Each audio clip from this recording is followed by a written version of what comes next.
What's up, guys? This is Matt Dollar, and I'm here today with the 2016 Cedar Creek Open pre-tournament Friday doubles. They have bring your own partner doubles on each course. We played the East Course first, and then it's separate rounds. So we played the East Course, and then we played the West Course in the afternoon, or we started to, and then I rolled my ankle and had to call it quits. So my boy Mitch Privette is teeing off first here. And this is hole 1 on the East Course. And there's out of bounds in the cornfield. So, not the best thumber to start. But we'll take Mitchell's drive and I'll knock the birdie in there. So this is hole number 2. You can't really get a good view with the camera on this one. So it's behind one of those giant trees you're looking at. Mitchell goes with a thumber over the top, and I went with... I believe I went with a hyzer over the cornfield, which the cornfield's out of bounds, so Mitchell was a little closer than I was, so I knocked it in there. Booyah. And we are 2 down through 2. Mitchell on hole number 3. Just tosses a nice easy putter under the tree. And I'm going to try to run at it with a thumber. So this tournament, the Cedar Creek Open, is one of the most well-run tournaments I've ever played. The TD Trevor does just a great job. Woo! Almost skipped one in there and then rolled on deep.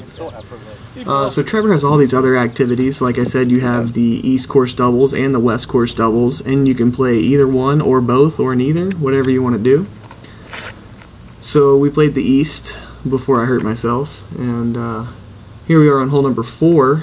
So on hole number 4, there's kind of a gap through the woods, but they put those banners there for the tournament to basically discourage anyone throwing down that way, because I think it creates backups. But get out of the way. The only thing is really only have a thumber to go over the top there, or maybe a giant Annie around the outside. So Mitch almost dropped an ace in on that one, and he was standing right in the way, which is so Mitch, you know, because he keeps hitting all these stinking aces when my video camera's out, but he never does it on the holes you can see.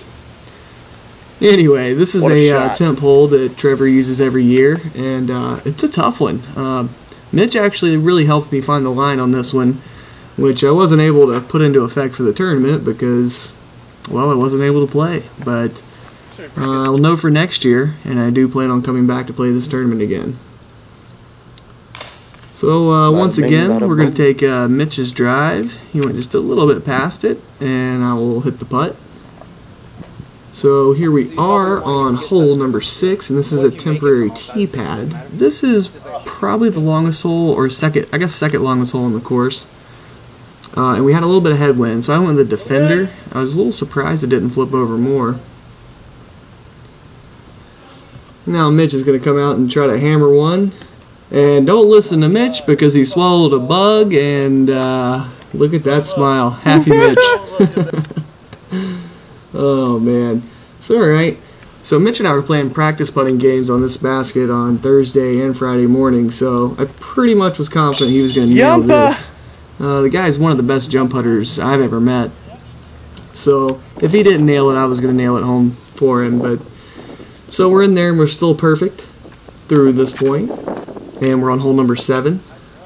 They do a really funny thing, or a really cool thing on this hole. It's like a merch bet you can do during the actual tournament. It's only for 1 round, but the bet is you have to put it inside the circle, and you can bet like any amount you want between I think $10 and $100. It's all funny money, so if you win, you get paid out in funny money. But it's just a really cool, unique idea. I've never seen anyone else do it, so I was hoping to be able to wager like a hundo this time, but just wasn't in the stars. So I go straight up the middle with the hatchet on this one, and this hole it's really like a mid-range distance, but you have to keep a low flight, so it's better to throw like a fairway driver, I think. Mitch just throws the absolute perfect shot. He is really dialed in during this round, and he carried it on over to the weekend too, where he finished second to Cale LaVisca, and won himself like $1,000, so congrats to Mitch on that. So his drive just got us in a little bit of a weird spot, and I really wanted to straddle out that way so it would be a normal putt. I mean, it would be a straddle putt, but I felt good about making it that way, but I could not get a legal stance without backing in, which is not legal. So I tried to get in my stance that way, and just never got comfortable. Hit the line, but left it a little short. Check out those cool Cedar Creek logos on the number plate. So between Mitch and I's putts on that one, they were both pretty decent, but neither one could quite make it in there. We move on to hole 8. King. Mitch almost aces this one, obviously, because you can't see the basket. He's going to try and miss it. Just short. But a great shot from Mitch.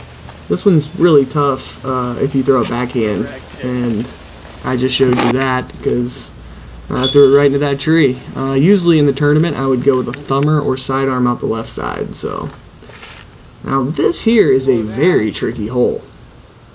I play the very slow panning thumber, and you see a lot of guys throw a slow panning sidearm. Critter vision. There's a critter sighting for you right there.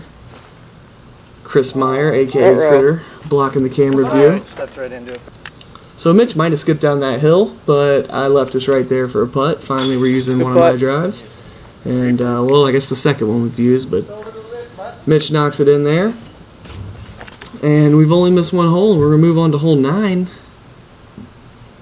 And hole 9 it's kind of a tricky hole, a little bit of a tweener. They kind of try to bait you into going for the green, and that's how you get a 4. Really easy to get a 4 on this one. You really just want to throw it straight about 300, 320, 300, yeah, about 320 feet. Yeah, buddy. And then if you land in this 10-foot wide area, you actually have a putt up towards the basket, but it's still a long putt. So I didn't see anyone to this. Of course, this was the only round we played. And I didn't see anyone to it last year in the 2 rounds I played on it. So, but it does produce some 4s, so that's okay. I almost made mine with a sidearm, but Mitch missed out on the camera work.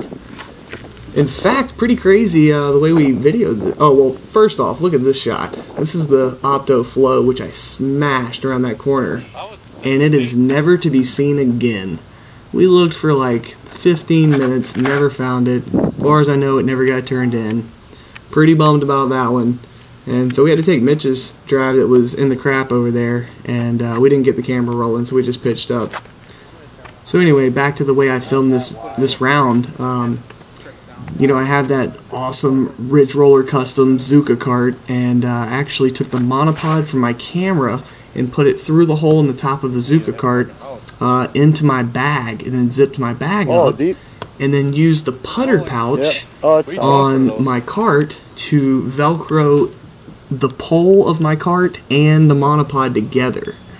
So by doing that, I was able to just just pull my cart and have my camera already set up on top of it there.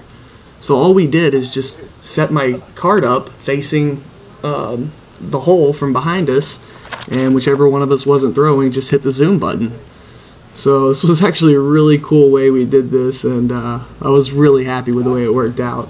I might try to do this in the future too, although I'm not sure if it's a little rough on the camera. So we'll see. It worked out pretty good this round. There's a little extra zoom from myself there. Once again, I'm a better disc golfer than cameraman. I believe Mitch said that about himself during this round too. So we're going to go with my drive there where I threw an escape, and Mitch is going to knock it in. And we have moved out of the back area of the course, and we are on hole 14, which is a little tricky. And so tricky that I'm videoing the ground. So the basket is straight ahead there, and it's in between 2 walking paths. Now you can see how sketchy it really is. The only thing I don't like about this hole is they played the left side of the path and the right side of the path inbounds. I think this hole would be much better if you didn't. But it's still pretty punishing. So Mitch throws a great putt there after I let us down. He throws a great sidearm too, which was my caddy tip, by the way. He asked me thumber or sidearm, and I told him to throw a sidearm. I'm going to just pitch a little sidearm with a felon. This one's a little bit of a dinker, but the gap is pretty tight, so you will see probably one person miss this on your card if you're playing a tournament here. Mitch tries to ace run it with the Anheuser. Very nice move from Mitch. Oh, we got a little bonus action of Critter. Oh yeah, I videoed Critter because he's throwing a Nuke OS on like a, I don't know, 160-foot hole. Oh, bonus footage. I'm going for the second shot ace between the trees. Almost, but not quite. So Mitch is going to tap it in for us on hole 15 for the birdie. And we move on to hole 16, which is a temporary setup. You can see it out there on that elevated stand. Mitch goes with the hyzer. Very nice shot. I'm going to take a thumber and try to get a big flare back to the right. Not so much on the flare. I think if that flared right, it would have been parked. Instead, it put us pretty close, but Mitch was closer. Boy, and I tell you, on this course it gets windy, and when it gets windy, this is a tough one to putt on. It was a little windy, so I putted with the Cenas. So this is actually hole 18 because we played hole 5A and 5B. So we're gonna both throw it right into that tree, and you may not believe me, but I made the putt from there. And Mitch said, "Should I video it?" And I said no, because I was mad that we both threw it into the tree, and I was like, I'm just gonna make it. So of course you won't get the best stuff on camera. But anyway, thanks to my buddy Mitchell for playing doubles with me and for carrying me along. And thank you guys for watching. And thanks to Latitude for my sweet plastic. You guys have a good one.